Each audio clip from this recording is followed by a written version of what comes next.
Monica is a disappointing child who couldn't even go to college. She is completely different from Linda. It is my mother at home who harshly criticizes me, the older daughter in our family. My father nods in agreement, and my younger sister Linda, understanding that she is being praised, shows a confident and filled smile. My sister attends a prestigious university, and I work with just a high school diploma. My parents proudly praise my sister for her efforts. Why are we so different? I am Monica, 26 years old. I work as a web designer. I was born and raised in a somewhat rural town, living with my grandparents, parents, and sister. My sister Linda is 7 years younger than me, and she was very much adored by the family. Her opinions and whims were often prioritized, which led to me being increasingly neglected. Our parents were never equal in their treatment of us. On Linda's birthday, she would receive expensive gifts, but since my birthday is close to Christmas, it was always celebrated together, and I only received one gift. Furthermore, the gifts were mostly study materials and books, which I had no interest in at the time. When Linda started playing soccer, my parents never missed a week of supporting her at practices and games. I was a member of the tennis club in middle school, but even on my last match before graduating middle school, my parents couldn't come to support me because they had to drive Linda somewhere. Living like this, I always felt a difference between me and my sister. There were days I wanted to cry, but my sister always encouraged me. Whenever our parents compared me and my sister, Linda would say, "It's not like that. Monica is good at studying and teaching, and she can do anything." And after my last match, she said, "Good job," and gave me a small bouquet of flowers she had picked in the park. It seemed that our grandparents also grieved over our parents' attitudes. They would tell my parents to change their behavior towards me and defend me. But my grandmother passed away before I graduated from high school, and soon after my grandfather also passed on. My sister continued to take my side, but it seems that my mother didn't like that. Gradually, my mother began to speak harshly to Linda as well, just like she did to me. "If you're going to always side with your sister, you might as well stand outside too." Around the time when the snow began to pile up in the dead of winter, my mother started to threaten us like this. I wanted to avoid involving my sister in such situations, so I had no choice but to tell her, "You don't have to take my side anymore." Eventually, Linda stopped defending me and, supported by our parents, she dedicated herself to sports and studies, seemingly enjoying every day. Meanwhile, influenced by the consecutive funerals of our grandparents, our parents told us, "We don't have any savings." And I had no choice but to give up on going to college. I really wanted to study design at university, but that wasn't allowed, and after graduating high school, the only option was to start working right away. However, my desire to be involved in design was strong, and I took an office job at a design company a bit far from my hometown. The company was small and created websites for women's services like hair salons and nail salons. Wanting to study design, I repeatedly asked to do more and was also allowed to serve as an assistant to the designers. Working in the office while learning from professional designers up close was tough at times, but it actually motivated me more each day. My goal to become a web designer grew stronger every day, and studying became the most important time for me. I hardly went back home anymore. Since going home meant just being looked down upon by my parents, I felt it was a hassle. I spent any spare time I found immersed in studying design. On holidays, I used online courses to steadily acquire software skills. This effort finally paid off, and I was welcomed as a member of the design team. My enthusiasm became known to the other designers in the company, and they started introducing me to useful materials and contacts. 3 years later, I was trusted with projects as a full-fledged web designer. 8 years after graduating from high school and working successfully as a web designer, I received news that my sister was going to take the university entrance exams. Surprisingly, she was aiming for the prestigious medical school in a big city. Linda had always maintained top grades due to her hard work, and her acceptance seemed almost certain. Recalling our childhood and how she had supported me, I felt a strong desire to help her in return and offered my support. A few months later, she was accepted into her first-choice medical school. I was genuinely happy for her and congratulated her warmly. "Linda, congratulations on your acceptance. You really worked hard on your exam preparations. I truly admire you." Linda, slightly embarrassed, thanked me, but then she brought up a concern. "I have a little issue. Since it's a private medical school, there seems to be a suggested donation.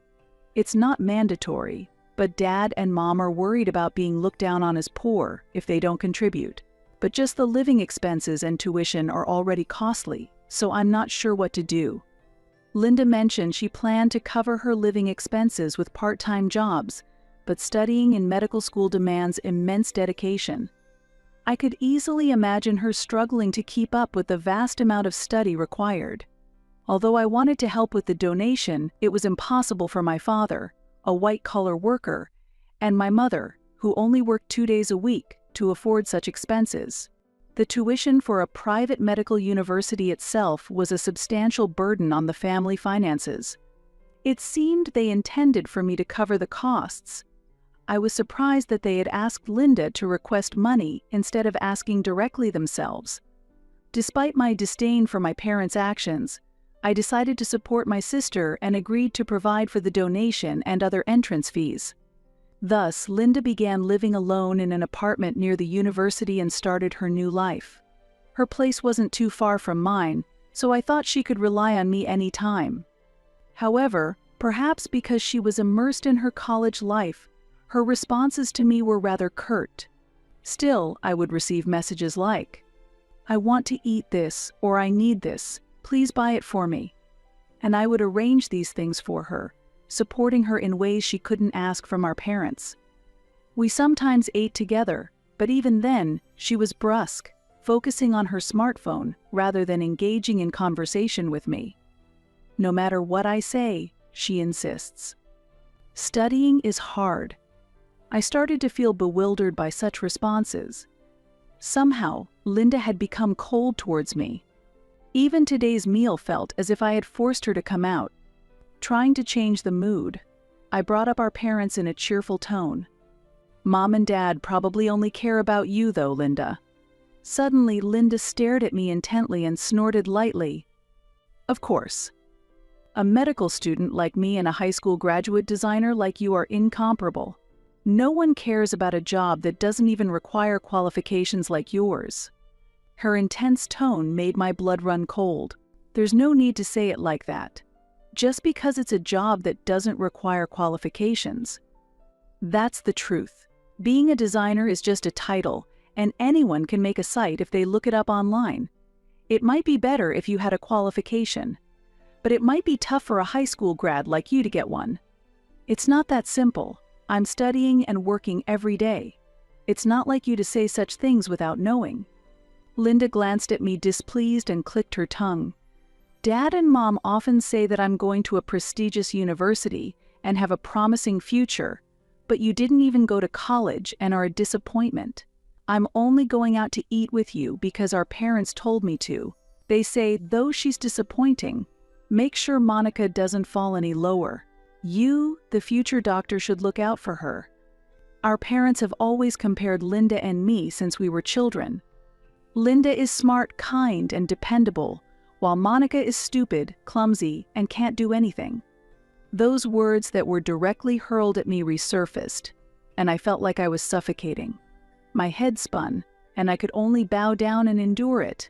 Seeing me like that, Linda mistook my demeanor for crying, gave a slight smile, said, "I'm going home now," and left. Having moved out and gained the new freedom of living alone, Linda seemed like a completely different person.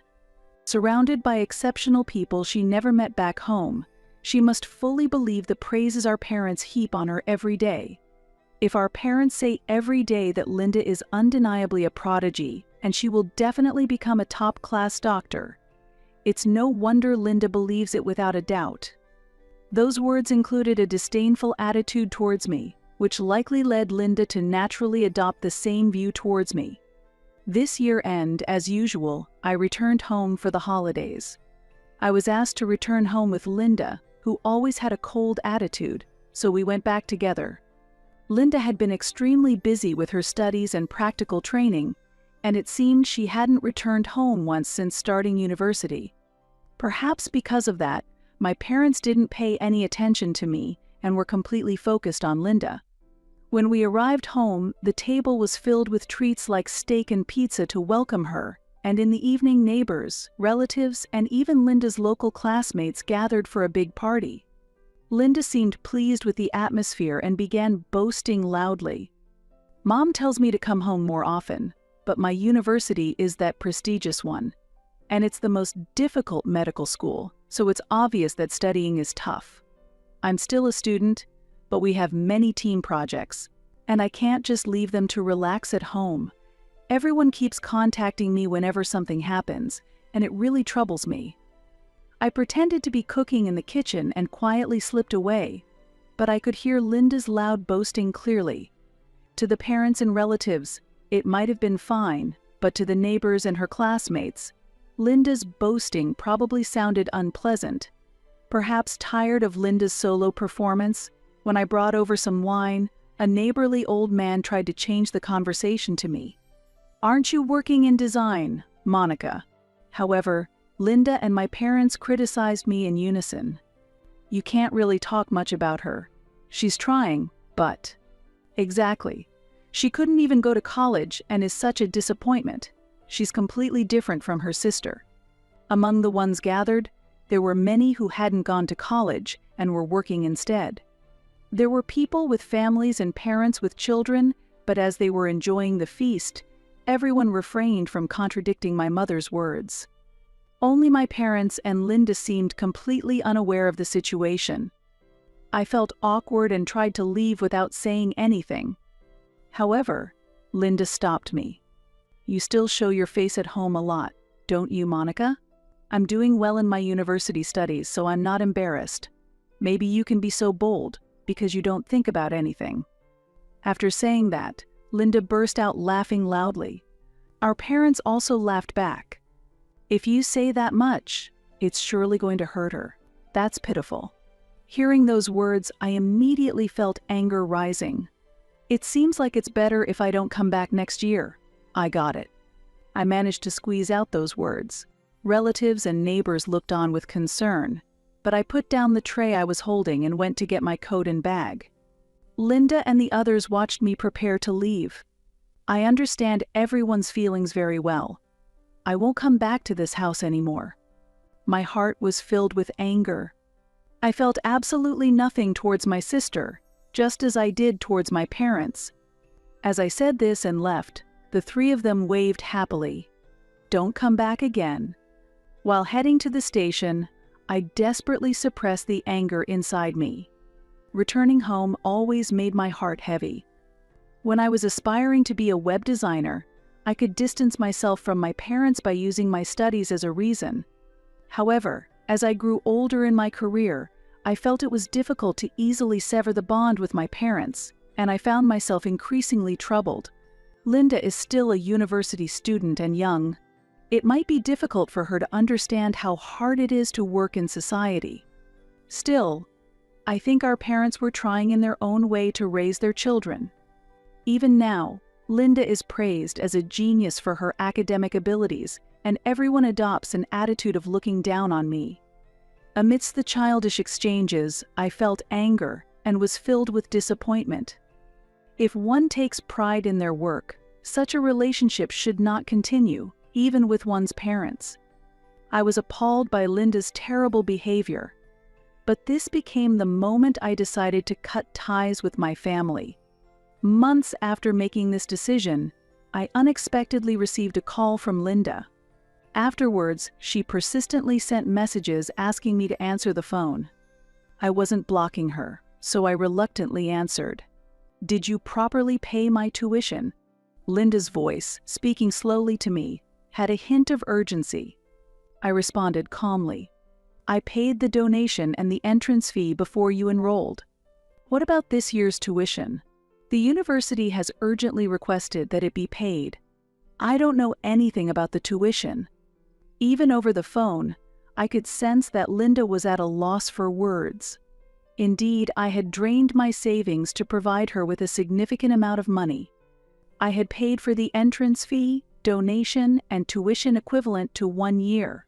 My savings were almost depleted, and I had planned to pay any further amounts as they came due, so the tuition for the following years remained unpaid. And then there was the incident at the end of the year. It was unbelievable that, after telling me not to come home, they would ask me to pay for tuition. I was asked for a donation, right? I paid the other amounts because I wanted to support you. Didn't mom and dad send you to an out-of-state private university because they could afford the tuition? Or did they send you despite not having the money? That's not it. I have many wealthy friends, so there are other expenses besides living costs. Mom and dad somehow managed those costs. That's why they don't have money for the tuition, so they told me to contact you. In fact, there was a reason I could afford to support Linda's tuition. It was because I had advanced in my career as a designer by switching to a major design company. My achievements as a designer were recognized, and my salary significantly increased. Furthermore, as I continued to be busy with work, I spent little of my salary and bonuses, allowing my savings to grow. I had discussed my job change with my parents, so they probably counted on my financial support from the beginning to advance Linda's education. Once they realized I could support not just the donation but also the tuition, it seems the savings intended for her tuition were spent on her leisure activities. Perhaps I was negligent, but I no longer had the heart to forgive them enough to just provide financial support. Assisting with the tuition wasn't a difficult task, but I refused Linda's request. A few days later, I was contacted by my parents, who demanded payment for the tuition, but I refused again. The urgency and accusatory tone in their voices over the phone further sank my spirits. I felt as though I no longer had a place to return to. They were only interested in my money, not in me as part of the family. Being taken for granted without any consultation was something I could not accept. Linda called almost every day. If there had been a sincere apology, maybe I could have been persuaded to forgive her a bit. However, what I actually heard was, "Please pay the tuition. If you don't, I'll be expelled. Scholarships and part-time jobs aren't enough. It would be a waste if a promising student like me were expelled, right? I'll definitely pay you back once I start working. Please help me as a family." The voicemail was filled with such self-centered words. There were also absurd messages like, "If you're troubled because they told you not to come home, I can try to persuade our parents instead." I saved those messages in a different file and deleted everything from my smartphone. After that, I sent Linda a message and blocked her phone number. No one would want to be treated by someone who only talks down to others just because they are family. This is how I completely cut off communication with my family and was able to welcome a new spring. I heard from one of the relatives that Linda somehow managed to pay for her second year's tuition with scholarships and loans from relatives. However, unable to receive living expense support anymore, Linda started working part-time. But with the immense amount of studying and exams and practical training, working part-time was harder than she thought, and she ended up dropping units and had to leave university 6 months later. I had been supporting both her tuition and sending money home, but I stopped the remittances last year when I cut ties. With my financial support gone and living on the edge, my parents now had Linda, who had dropped out of college, back home. Although Linda was academically capable, there was no money at home to consider transferring to another university. Yet she did not work locally but instead became reclusive, immersing herself in video games daily and lashing out in stress. At night, I heard from a friend who lives nearby that the sounds of family arguments are always audible. My parents seem unable to say anything to the daughter they once doted on. When I met my parents by chance outside, they looked utterly exhausted, and it seems that neighbors, perhaps out of awkwardness, hardly speak to them. One day, perhaps due to stress, my father caused an incident. While on his way to work on the train, he groped a woman next to him and was caught by other passengers and taken away by the police. Fortunately, a settlement was reached and he was not charged, but this incident forced him to resign as it was already being talked about at his workplace, and he felt uncomfortable staying. My mother had to start working, but having only part-time job experience before, it was difficult for her to find a job that could provide a significant income. My parents tried to reach out to me through relatives at times. However, their messages were always self-centered and commanding. Eventually, the relatives, tired of my parents' attitudes, told me, "We'll handle things smoothly here, don't worry," and stopped relaying their messages to me. I have finally severed all ties with my family home and am now able to live a settled life.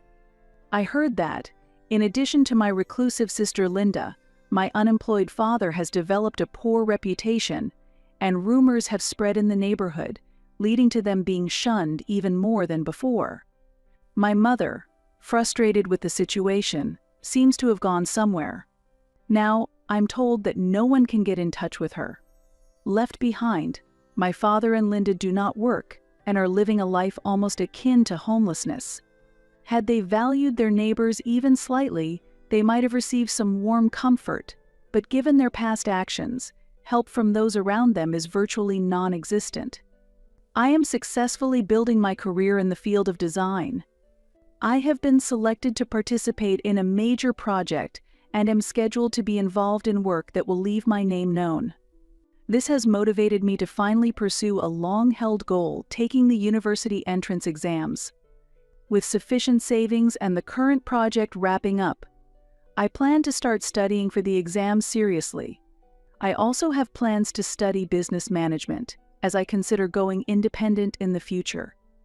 With this new challenge ahead, my heart is racing with anticipation.